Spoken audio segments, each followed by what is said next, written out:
Jangan lupa like, comment, and subscribe channel YouTube TVRI Bengkulu dan nyalakan lonceng notifikasinya.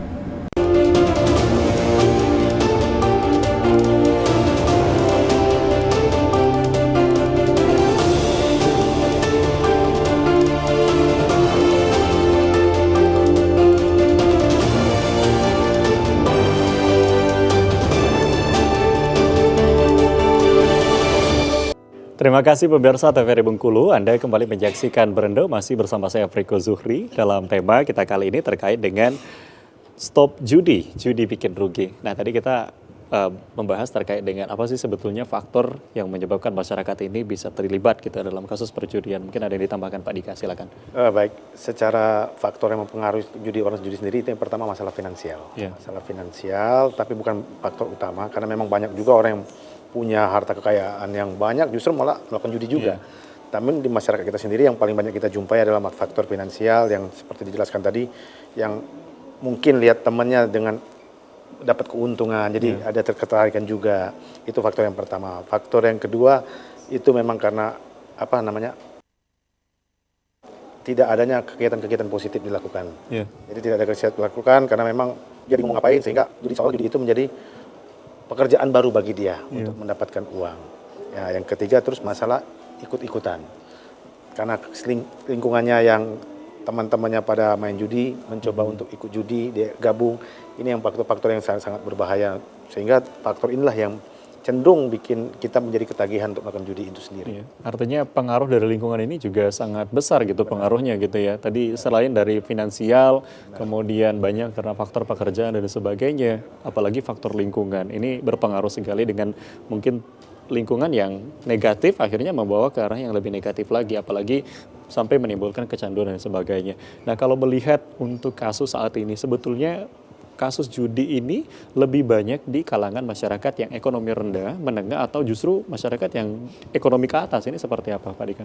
Baik, kalau secara kasus sekarang ini lebih banyak perekonomian cenderung ke menengah ke bawah. Ekonomi menengah ke bawah. Gitu. Bukan berarti yang ekonomi atas tidak melakukan judi. Tetap ada. Tetap ada.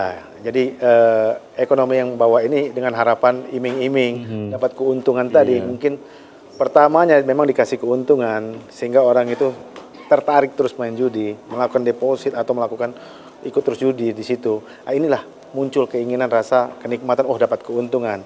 Tapi mereka lupa, kadang mereka juga lebih banyak kalah dibanding kemenangan. Ya ini lupa. Akhirnya sehingga tidak memperdulikan, sehingga ada keluarga yang harus dihidupi, ada anak yang harus dihidupi. Ini yang sering yang bisa merusak mental mereka juga. Kenapa saya bilang merusak mental? Karena judi juga membutuhkan waktu yang duduk mungkin dalam waktu yang kurun lama dengan tingkat emosional atau kecemasan juga, sehingga psikis itu bisa mempengaruhi mental juga.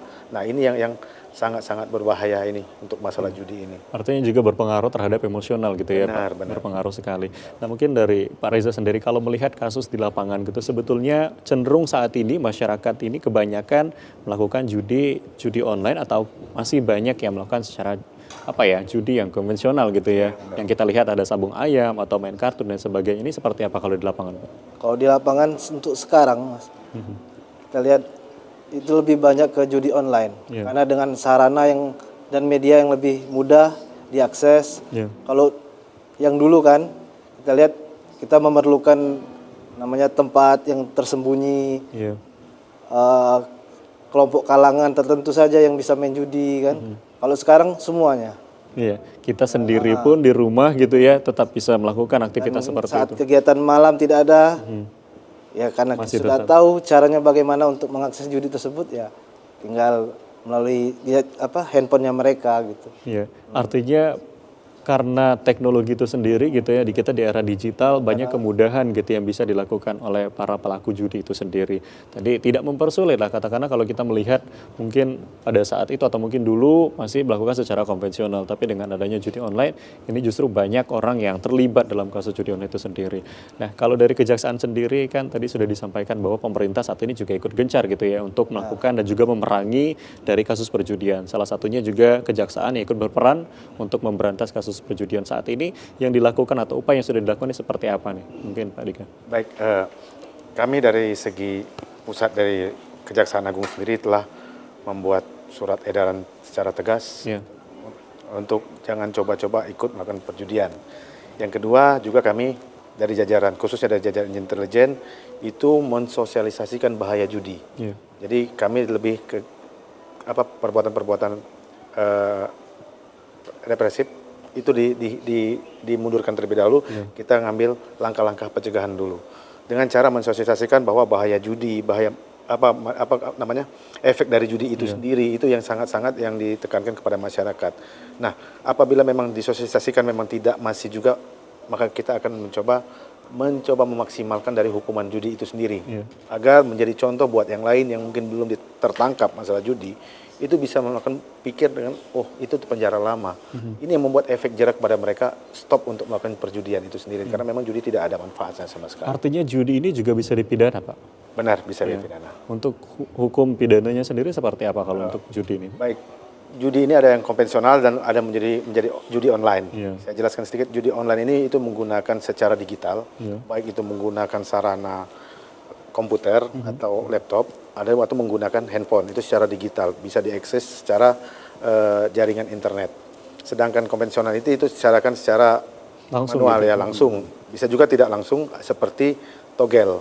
Togel kita pesan nama, itu pesan nomor, nanti muncul berapa, itu kita tunggu berapa. Seperti itu pun sabung ayam maupun kartu yang lain-lain seperti judi bola, ada juga judi bola bisa konvensional, bisa juga online. Nah, ini kita bagi menjadi dua. Di konvensional ini sendiri itu ada di KUHP 303 khususnya masalah perjudian, di mana unsurnya memang adanya suatu perbuatan melawan hukum dengan iming-iming keuntungan yang dipertaruhkan berupa uang atau barang, itu bisa kategorikan untuk perjudian. Ya. Tapi kalau misalkan menggunakan sarana digital tadi, itu dia masuk menggunakan Undang-Undang ITE, Undang-Undang Nomor 1 Tahun 2004, Pasal 27 Ayat 2 itu menjelaskan bahwa ancaman pidananya juga 6 tahun atau denda paling banyak 1 miliar. Jadi justru malah adanya perundang-undangan ini cukup membuat ketat. Orang jangan lagi menggunakan perjudian ini sebagai sarana untuk mencari nafkah. Karena memang ini merupakan perbuatan yang secara agama juga dilarang, secara negara pun dilarang. Dan tidak ada manfaatnya sama sekali. Nah, ini yang memang perlu kita sosialisasikan kepada masyarakat. Karena memang kadang beberapa masyarakat itu susah untuk mendapatkan sosialisasi karena keterbatasan dia mengikuti sosialisasi. Makanya kita melalui media, salah satunya Jaksa Menyapa ini, kita mencoba mungkin para pemirsa yang mendengar untuk mendapatkan manfaat bahwa tidak ada manfaat sama sekali untuk melakukan perjudian itu. Maka stoplah, sayangi keluarga, sayangi uangnya, gunakan untuk masa depan keluarga, khususnya masalah anak.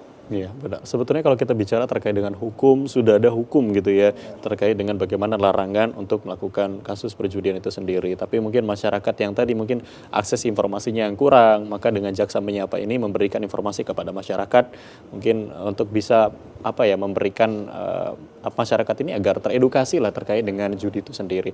Mungkin dari Pak Reza sendiri menambahkan gimana kalau dari Kejaksaan sendiri saat ini upaya yang dilakukan untuk sosialisasi, apakah lebih ke kalangan anak-anak sekolah gitu atau mungkin kalangan remaja dan juga orang-orang dewasa, ini seperti apa sistem yang dilakukan? Ya, kita sebagai aparat penegak hukum, kejaksaan kan, sudah banyak kita melakukan upaya preventif untuk pencegahan kan. Semua kalangan kita upayakan, mulai dari anak-anak seperti sekolah kan, kita dari kejaksaan itu melakukan penyuluhan terhadap anak-anak sekolah melalui jaksa masuk sekolah begitu. Terhadap kalangan masyarakat, penyuluhan hukum. Oke, baik. Jadi memang banyak kalangan anak-anak muda gitu yang diberikan sosialisasi ataupun edukasi karena memang akarnya gitu ya, karena mungkin anak-anak muda yang lebih melek digital juga gitu ya, jadi informasi ini lebih mudah menyebar. Mungkin anak muda ini juga bisa memberikan informasi kepada kalangan ataupun lingkungan di rumahnya, entah itu di sekitarnya. Baik, kita akan break sejenak, nanti kita lanjutkan kembali di segmen selanjutnya. Ya pemirsa TVRI Bengkulu, jangan kemana-mana, kami akan kembali usai jeda pariwara berikut ini, tetap di Berendo.